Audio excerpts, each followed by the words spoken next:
Hi everyone! Welcome back to my channel, Reading Time with Ayana Hannah. Thank you to all my new viewers and subscribers. If you haven't subscribed yet, please go ahead, subscribe, and share this video. Thank you! Today, I'll be reading another story from American Bible Society 5-Minute Bedtime Bible Stories, retold by Amy Parker. Illustrated by Walter Carzon. The story I'll be reading is A Boy, a Giant, and an Almighty God.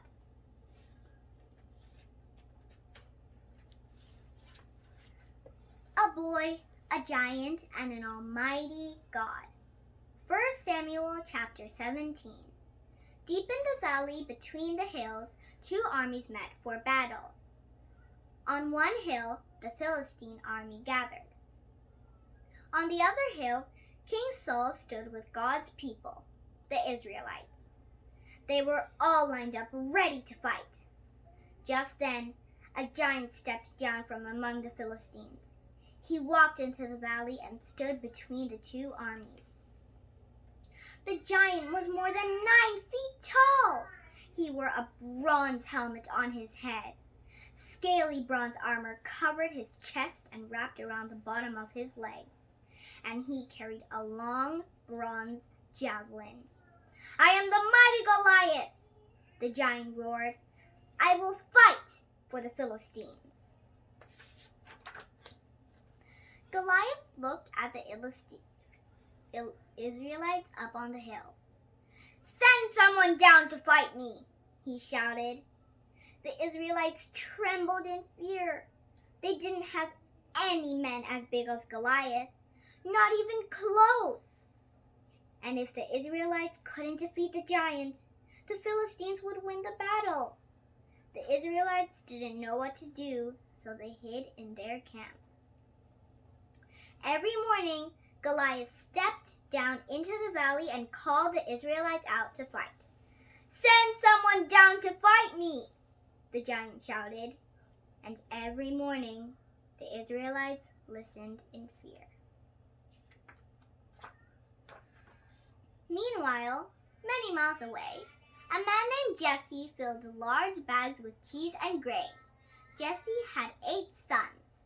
His 7 oldest sons were soldiers for King Saul. They were part of the Israelite army on the hill. His youngest son, David, was a shepherd to their sheep. "David," Jesse said to his son, "please take this food to your brothers." So David set out with the food and went to find his brothers. He found his brothers in the valley with the rest of King Saul's army. But as soon as he met them, all attention turned to the other side of the valley. "Come on, you Israelites! Don't you have anyone to fight me?" Goliath's voice boomed across the land. David watched the Israelite army scatter and shake with fear. "Who does this guy think he is?" young David asked the soldiers around him. "He should know better than to threaten the army of the Almighty God. I'll fight him." "Now, David," his big brother said, "do you think that because you take care of sheep you can handle a giant? Don't come here causing trouble. You'll get hurt." But the other Israelites heard what David said, and someone ran to tell King Saul that maybe there was an Israelite who would face the terrible giant. King Saul sent for David to see for himself. "You?" the king asked when David came to him. "You are willing to fight Goliath?" "Yes, I will fight him," David told the king. "Don't let this giant scare you." King Saul looked at the boy in front of him. He knew that David wouldn't stand a chance against the growling, rugged, 9-foot-tall warrior waiting in the valley. "David," King Saul begun, "you cannot fight Goliath. He has been a Philistine soldier for many years. He has fought many battles. And you are just a boy." over my father's sheep," David answered quickly. "And whenever a lion comes for the sheep, I save the sheep right out of the lion's mouth.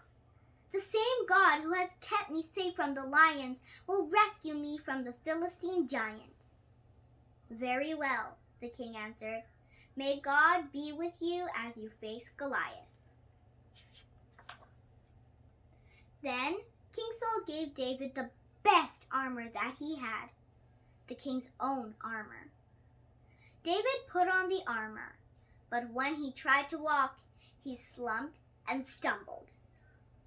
"I can't wear this," David said, pulling off the helmet. "It's too heavy, and I'm not used to wearing armor." David removed the armor and picked up his shepherd's stick. The king watched in wonder as the boy walked off to face the giant. At a nearby stream, David carefully chose 5 smooth stones. He put the stones in his bag and went out to meet Goliath. David looked down into the valley carrying his sling.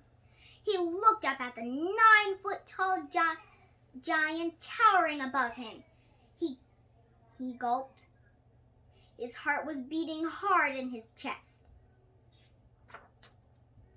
Suddenly, Goliath spoke to him. "What am I? A dog?" he bellowed. "Do you really think you can fight me with that little stick?" Young David looked at the huge warrior in his eye. He spoke up the best he could. "You may come at me with your sword and spear, but I come against you in the name of the Lord." The giant didn't flinch. Instead, he lunged toward David. David had to do something fast, so he rushed toward Goliath. The boy reached into his bag, wrapped his fingers around a cool, smooth stone. He placed the stone into his sling, and he launched the stone up into the air. Whoosh! Pow! Thud! Down came the giant. The armies on both sides of the valley froze. No one moved. David stood looking down at the giant lying on the ground. Everyone knew that God had helped David win the battle that day. Only God could make a young shepherd boy stand taller than the largest giant in the land. The end. I hope you enjoyed that story. If you did, don't forget to give this video a big thumbs up. Don't forget to like, share, and subscribe.